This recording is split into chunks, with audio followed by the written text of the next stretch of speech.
Hi, welcome to today's segment of Our Ventura TV. My name is George Alger, and today we're going to be talking about how to avoid divorce.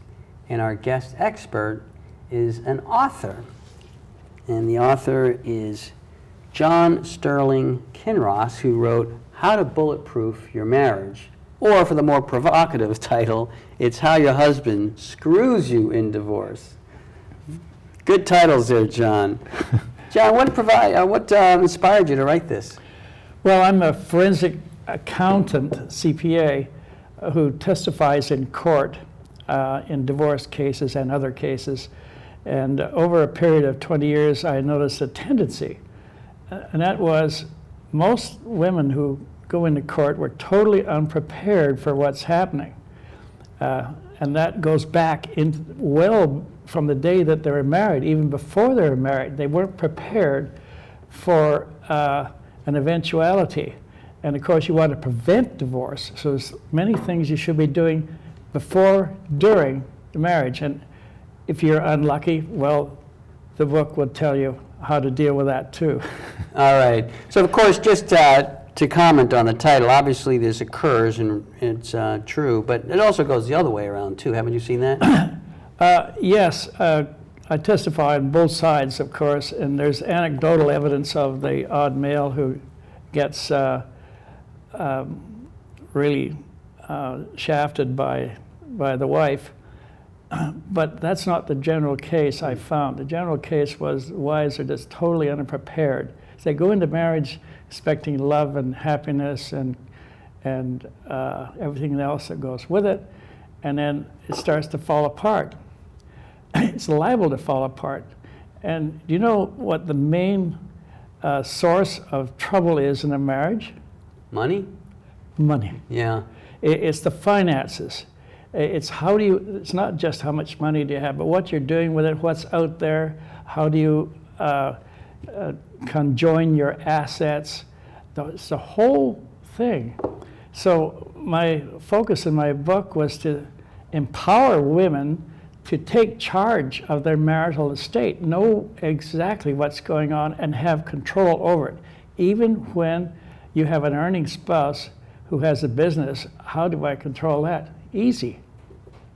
How? Put it into a marital trust. Uh-huh. There's two signatures, you see. Okay. So, but there's many other things you should be doing on the way to bulletproof the marriage and keep you out of divorce court. Okay, so let's dive into the topic of how to avoid divorce in general. What are your suggestions there? Well, I have checklists for each phase of a marriage. That is the bride to be, the woman in marriage, and the woman unlucky to be in a divorce, and also post-divorce. But pre-divorce, my main thing is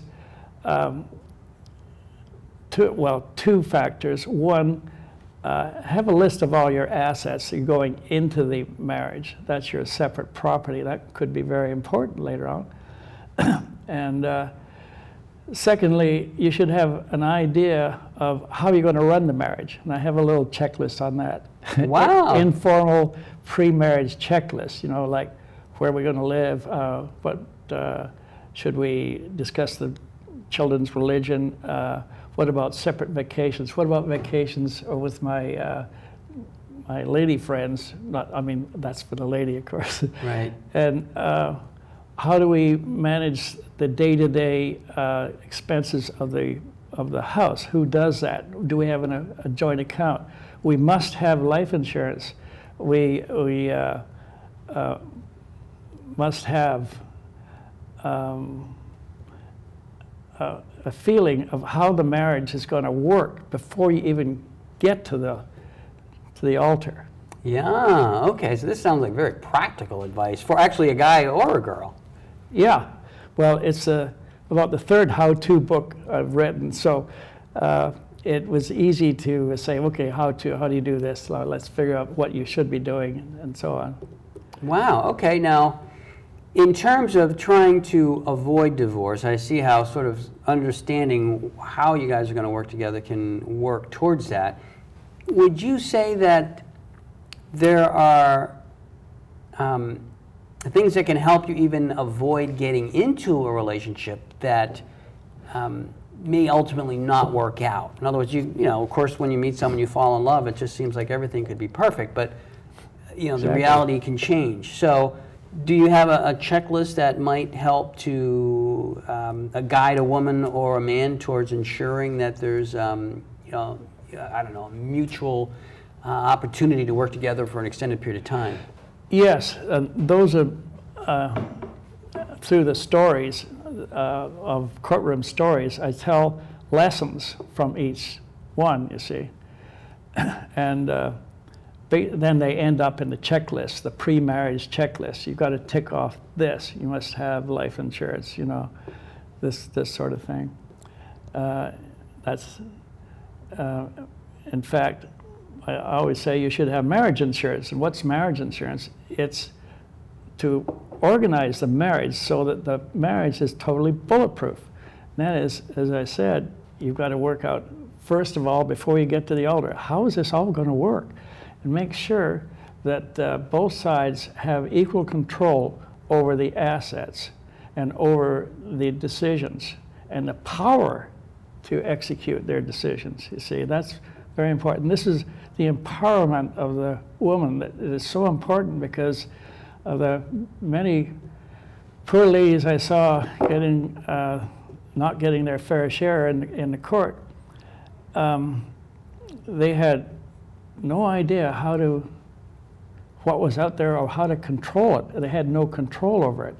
So you get a disgruntled ex-husband in courtroom, of course they're going to, you know, say that I didn't make that much, my business is going to the dogs and can't pay much alimony, let alone child support. This sort of thing goes on. It's just human nature to protect what you have.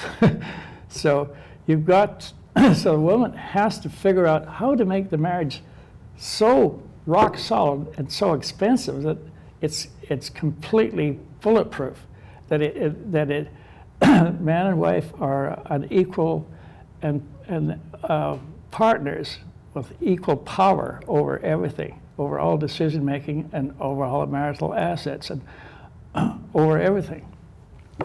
Wow, yeah, I wonder how many people actually have those discussions before they get married. Yeah, it's very important. My hope is that we reduce the divorce rate in America, which is, you know, it's over 50%.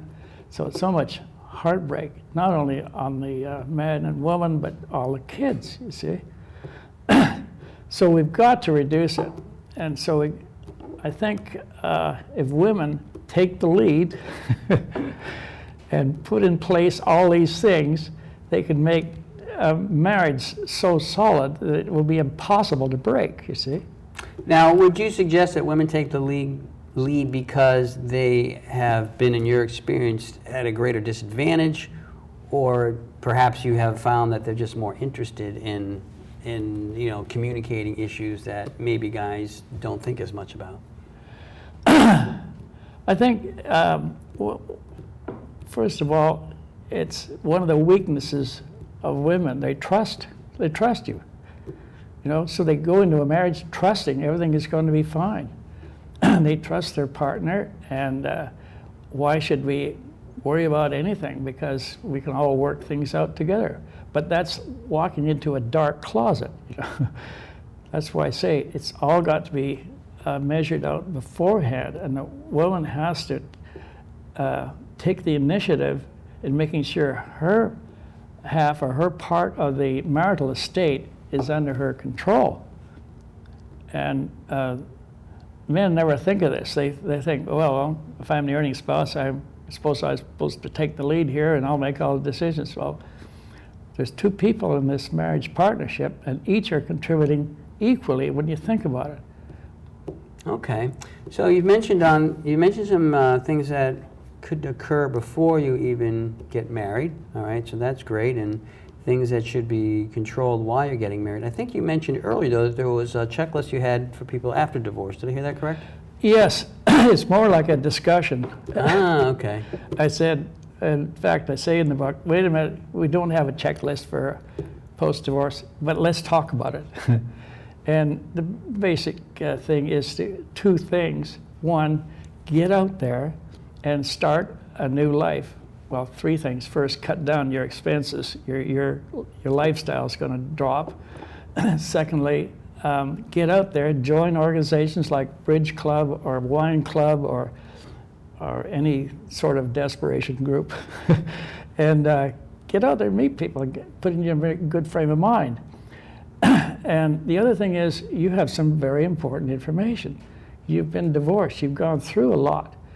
Why should a man be telling all you women all the things you should have done but didn't do?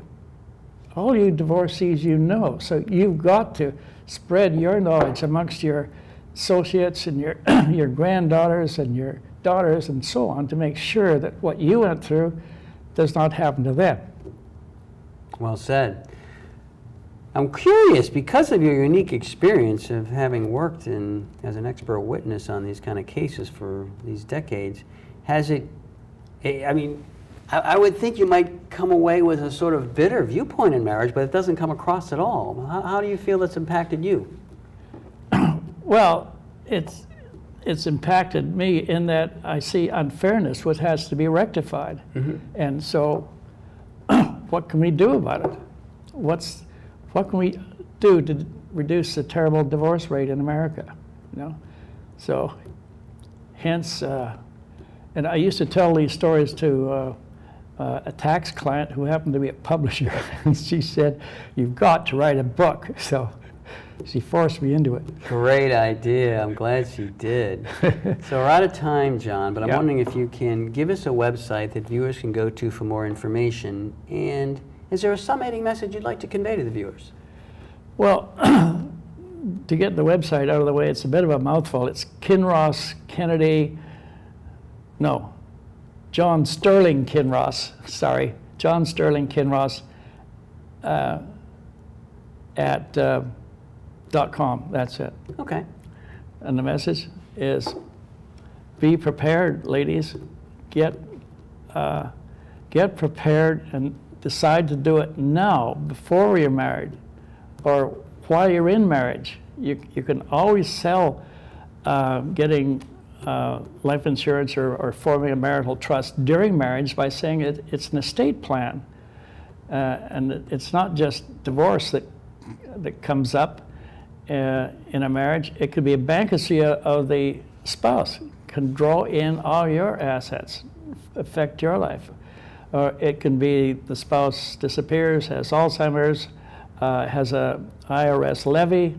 That's really serious, which can draw in everything you ever owned or done or thought about during the marriage. I've seen that destroy marriages.